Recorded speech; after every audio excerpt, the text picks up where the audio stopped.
നമ്മളെല്ലാവരും വിചാരിക്കുന്നത് ഈ പ്രാവുകൾ പയറ്, പരിപ്പ് ഇങ്ങനെയുള്ള ഐറ്റംസ് മാത്രമേ കഴിക്കുകയുള്ളൂ എന്നല്ലേ?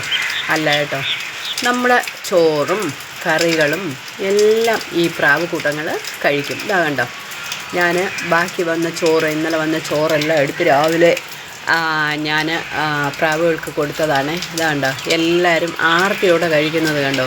ഇച്ചിരി പച്ചക്കറി കറികളും പിന്നെ മീൻ, ഇറച്ചി അതൊന്നും ഇടാതെ ഇച്ചിരി അവിയലോ സാമ്പാറോ എന്തെങ്കിലും ഉണ്ടെന്നുണ്ടെങ്കിൽ അതെല്ലാം കൂടെ ഇട്ട് കുഴച്ചിട്ട് ഇതാ ഒരു കല്ലയിൽ വെച്ച് കൊടുത്താൽ മതി. ഇതാണ്ടോ പ്രാവുകൾ വന്നിരുന്ന് കഴിക്കുന്നുണ്ടോ? ഇതാണ്ടോ, അവർ ആർത്തിയോടെ രാവിലെ തന്നെ വന്നിരുന്ന് എല്ലാം കഴിക്കുവാണ്. ഇതാ കണ്ടോ, ഇതാണ്ടോ, എല്ലാവരും സ്വാദിഷ്ടമായ ഭക്ഷണം കഴിക്കുവാണേ.